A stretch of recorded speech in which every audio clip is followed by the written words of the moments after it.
nós vamos falar sobre o umbigo mais antigo do mundo. E para isso eu vou trazer aqui dois biólogos. Já vou aparecer com eles aqui na tela. Olá! Boa noite, pessoal. Saudações zoológicas. Estamos Saudações zoológicas.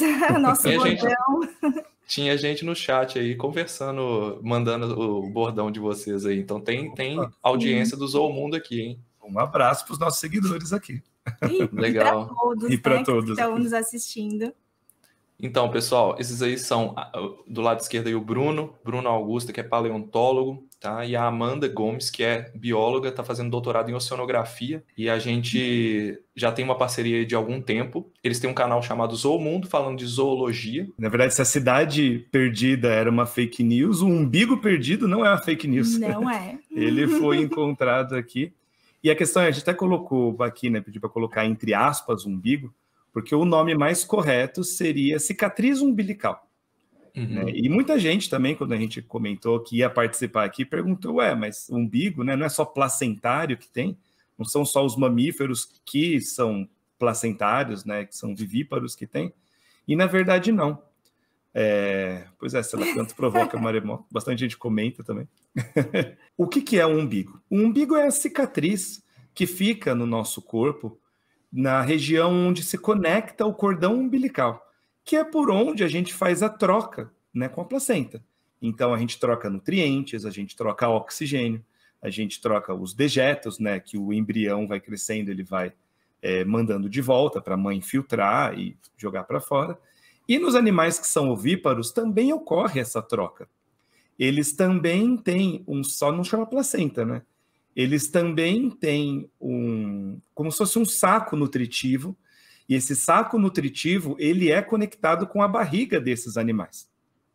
Tanto é que nessa imagem aqui de baixo, que você vê um lagartinho com um negócio vermelho embaixo dele, isso é um saco nutritivo, ainda conectado nesse animal. Tem inclusive algumas espécies de lagarto que ainda ficam os primeiros dias de vida conectados com esse saco nutritivo. Quer dizer, é para nascer, para fugir daquele lugar, já para você não ficar muito vulnerável dentro do ovo, mas você ainda carregando o saco nutritivo para aproveitar até a última gota de nutriente, porque os recursos na natureza são bem escassos. A grande questão é que nos répteis, essa cicatriz umbilical, ela desaparece com o tempo. Né? Então, normalmente, os animais só têm ela durante os primeiros dias, ou no máximo as primeiras semanas de vida, mas depois de um tempo ela desaparece. Em algumas espécies de crocodilo e de lagarto, ela continua a vida inteira. O bicho velho ainda mantém, igual na gente. E em dinossauro a gente nunca sabia. Inclusive, a evidência mais antiga de umbigos, de uma maneira geral, eram todas da era Cenozoica, que é a era que vem depois dos dinossauros. É a era que a gente está hoje em dia, que vem desde 66 milhões de anos atrás até os dias de hoje, e não tinha nenhuma cicatriz de umbigo, né, nenhuma cicatriz umbilical preservada mais antiga do que isso, até que esse fóssil revelou uma cicatriz umbilical de 130 milhões de anos de idade, ainda dentro de um período que a gente chama de período Cretáceo, e de um dinossauro chamado Psittacosaurus, lá da China, porque os fósseis chineses têm mudado completamente a paleontologia nos últimos 20 anos. Cada coisa aqui. Você vê alguma descoberta, nossa, descoberta o dinossauro com isso daqui incrível pela primeira vez. Veio da China. Eu já chuto, é da China, com 90% de certeza. Sim. Vai ser. O estado de preservação lá em algumas regiões é muito bom, assim, é absurdo o nível de preservação dos fósseis. Vários motivos, né? Isso é porque lá na China você tinha uma grande concentração do que a gente chama de Lagerstätte, que são as regiões onde se formaram fósseis em melhores condições. Normalmente, nos fósseis, a gente só encontra osso, porque osso é a última parte. Quando você morre, é a última parte que se desfaz, que se deteriora com o tempo. Então, é mais fácil de preservar.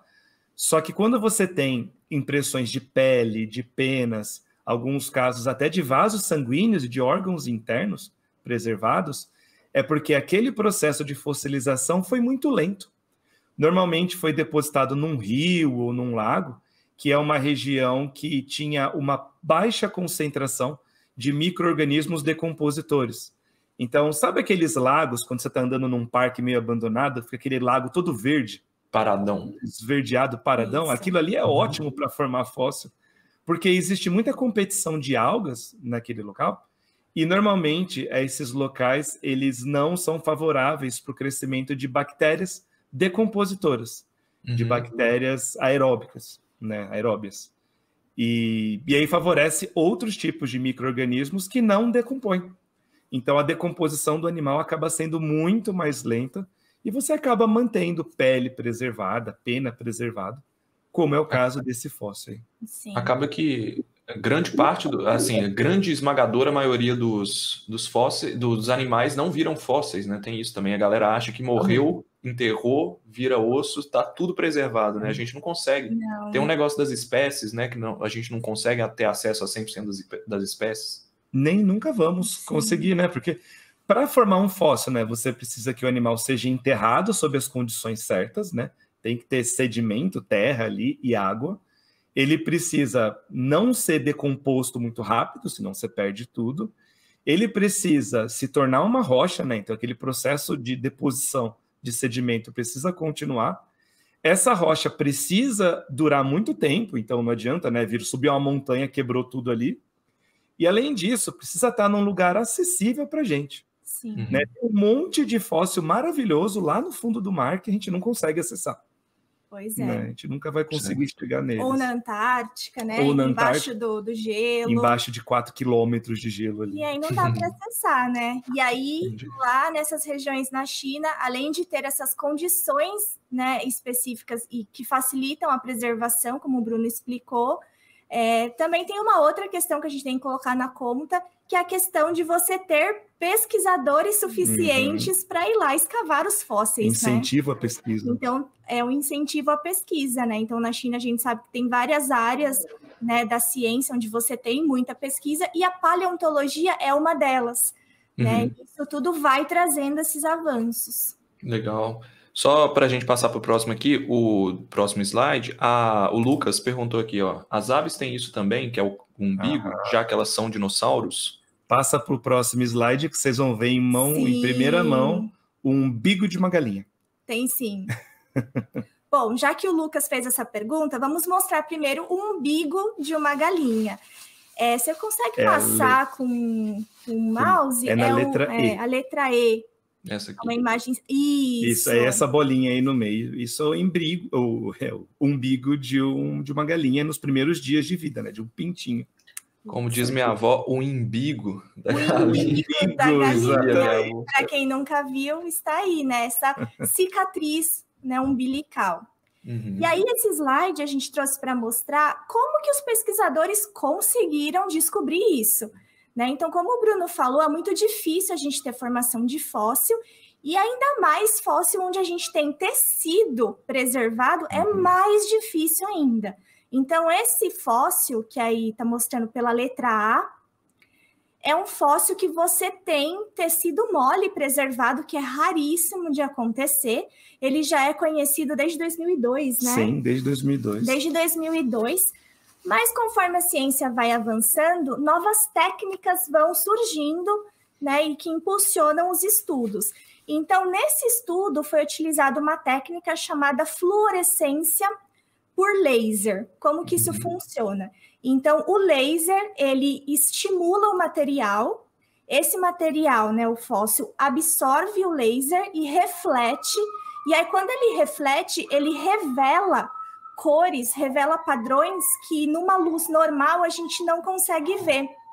Então, isso é utilizado amplamente na biologia para estudar a pele de vários organismos. Essa foto que está do lado direito, meio roxinha, isso é foto tirada dentro de um laboratório, dentro de um navio, no meio do Oceano Atlântico. Caramba. Esse rapaz que está aí é o meu orientador, né, que é o chefe da pesquisa que eu trabalho, que é estudando os peixes de oceano profundo, e a gente também utiliza essa técnica, só que a gente não utiliza laser, que é uma técnica muito cara, a gente utiliza luz ultravioleta.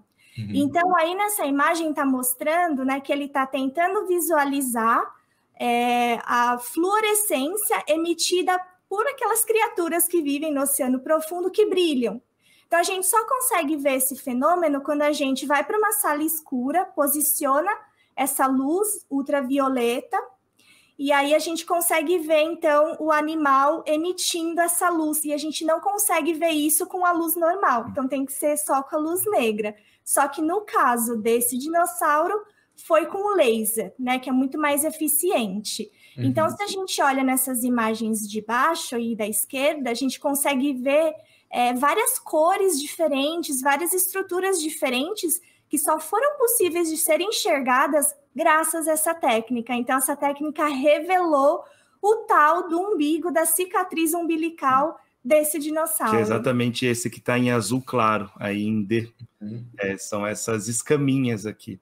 Então, você pode ver que, por exemplo, no A, essa região que é o quadradinho aí, que é onde está a região do umbigo, não dá para ver quase nada, porque não tem contraste. Mas depois que você joga essa luz, ele dá mais contraste.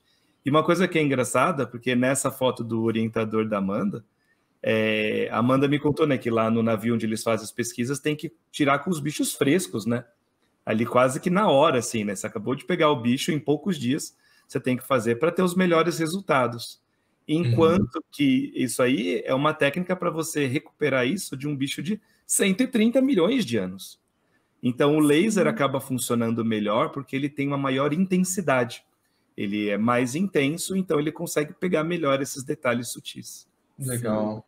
E essas fotos aqui da direita são outros umbigos, é isso? São todos umbigos, né? Aí em A não é o corte, né? O umbigo, mas essa da lateral, um pouco do lado direito dele. Isso. É essa linha aí, que é de um lagarto. Em B é o umbigo de uma cobra. Nossa! Olha só, galera, quem imaginaria? Tá vendo? Umbigo de dinossauro, umbigo de cobra, umbigo de lagarto, de galinha. Em C é um outro lagarto, em D é um crocodilo, que mantém aqui, e em F é um crocodilo que fecha, então ele não tem uma cicatriz grossa, são só a parte do encaixe das escamas mesmo. Certo. E é legal justamente porque mostra essa diversidade, que o umbigo deles não é redondo igual o nosso, mas é uma fendinha assim, é uma linha comprida. Certo.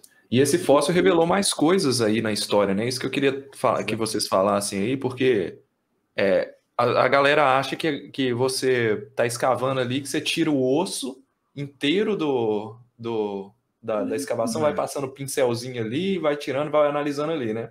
Só que isso vai para um museu normalmente e fica lá pronto, disponibilizado para novas pesquisas, né? Foi isso que aconteceu com esse, porque esse fóssil é antigo, né? Exatamente, sim. Esse fóssil é conhecido desde 2002. E a maior parte da pesquisa que a gente faz é com fóssil que já foi descoberto antes e que a gente vai trabalhando depois. E que está nos museus, né? Tanto que em 2002 não existia essa técnica de laser que foi utilizada. Era impossível descobrir o umbigo desse fóssil lá em 2002. Só é possível agora. Se eu não me engano, a técnica é de 2015. Então é uma técnica super recente, usando a tecnologia aqui. E esse mesmo fóssil revelou um segredo muito mais íntimo do dinossauro, que é o vulgo toba do dinossauro. A gente descobriu como era o toba desse dinossauro, que é a cloaca. Né? Os répteis, eles não têm os canais, né, do ânus e da uretra separados, então eles desembocam tudo no mesmo lugar, que é a cloaca. Assim como as aves. Assim, né? como as aves, né? E é de onde sai o ovo também? Sim. Sim. Olha só. Cloaca é por onde entra e sai tudo. E esse foi o fóssil que em 2002 revelou que todos os dinossauros tinham cloaca, porque não se sabia isso, com certeza? Já se imaginava que eles tinham, né? Só não tinha isso preservado. A gente já imaginava, né? Porque se você pega crocodilo, tem cloaca. Crocodilo tecnicamente vem antes, né? E ave, que é um tipo de dinossauro, tem cloaca também. Os dinossauros não avianos, que a gente chama, os dinossauros com cara de dinossauro, a gente imaginava que eles já teriam mesmo. Mas esse foi o primeiro fóssil que revelou ela preservada. Legal. E essa mancha mais escura aí, inclusive, é um fóssil tão bem preservado que ele tem detalhes da cor dos bichos, que é outra coisa muito rara de ser encontrada. Então a gente sabe que esse animal tinha a cloaca mais escura que o resto da pele, e os pesquisadores fizeram um paralelo, sabe, com um babuíno, que tem a região ali traseira com uma cor mais forte, mais viva, bem destacada, e que eles usam para sinalização entre os indivíduos, pode ser que os machos e fêmeas também utilizassem isso como uma sinalização sexual, talvez. E esse dinossauro, que o nome dele é Psittacossauro, ele é parente de um dinossauro bem mais famoso, que é o Triceratops. Ele é um primo do Triceratops, que é um dinossauro bem famoso que aparece lá em Jurassic Park.